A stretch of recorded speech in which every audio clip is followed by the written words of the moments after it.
সারিয়াকান্দিবাসী, আসসালামু আলাইকুম। সম্মানিত সুধীমণ্ডলী, মহান স্বাধীনতা ও জাতীয় দিবস 2026 এর এই দিনে আমি গভীর শ্রদ্ধার সাথে স্মরণ করছি জাতির শ্রেষ্ঠ সূর্য সন্তান, যাদের আত্মত্যাগের বিনিময়ে আমরা পেয়েছি একটি স্বাধীন ও সার্বভৌম বাংলাদেশ। একই সঙ্গে আমি মহান মুক্তিযুদ্ধে অংশগ্রহণকারী বীর মুক্তিযোদ্ধা, যুদ্ধাহত মুক্তিযোদ্ধা, নির্যাতিতা মা বোন ও স্বাধীনতা সংগ্রামে আত্মনিবেদিত সকলকে গভীর কৃতজ্ঞতার সাথে স্মরণ করছি।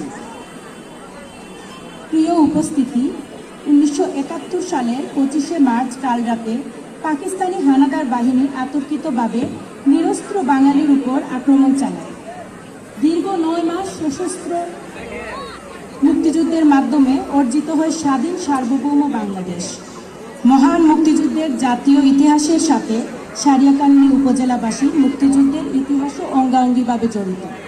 সমগ্র দেশের ন্যায় সারিয়াকান্দি উপজেলার মানুষও স্বাধীনতা অর্জনের জন্য সশস্ত্র যুদ্ধে অংশগ্রহণ করেছে। প্রিয় সারিয়াকান্দিবাসী,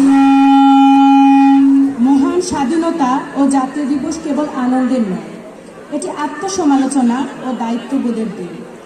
আমাদের স্বাধীনতার মূল লক্ষ্য ছিল একটি সুখী, সমৃদ্ধ, শান্তিপূর্ণ, গণতান্ত্রিক ও বৈষম্যহীন বাংলাদেশ গড়ে তোলা। সেই লক্ষ্যকে সামনে রেখে আমাদের সবাইকে ঐক্যবদ্ধভাবে কাজ করতে হবে এবং দেশকে সামনে এগিয়ে নিয়ে যেতে হবে। মহান স্বাধীনতা আমাদের জীবনে সাহস, আত্মত্যাগ ও দেশপ্রেমের চেতনাকে নতুন করে উজ্জীবিত করে। আমাদের প্রিয় মাতৃভূমির অগ্রগতি ও সমৃদ্ধির লক্ষ্যে পারস্পরিক সহনশীলতা ও দেশপ্রেমের চেতনাকে হৃদয়ে ধারণ করতে হবে। মহান স্বাধীনতা ও জাতীয় দিবস 2026 যথাযোগ্য মর্যাদায় উৎসবমুখর পরিবেশে উদযাপনের লক্ষ্যে উপজেলা প্রশাসন সারিয়াকান্দি বগুড়া কর্তৃক আয়োজিত অনুষ্ঠানমালায় উপস্থিত হয়ে অনুষ্ঠানকে সম্মানিত করার জন্য আপনাদের সকলের প্রতি আন্তরিক ধন্যবাদ ও কৃতজ্ঞতা জ্ঞাপন করছি।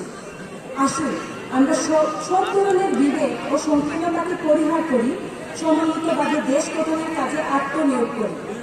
উপস্থিত সকলের প্রতি আবারও আন্তরিক কৃতজ্ঞতা ও শ্রদ্ধা জানিয়ে আমার বক্তব্য শেষ করছি। আসসালামু আলাইকুম। আল্লাহ হাফেজ।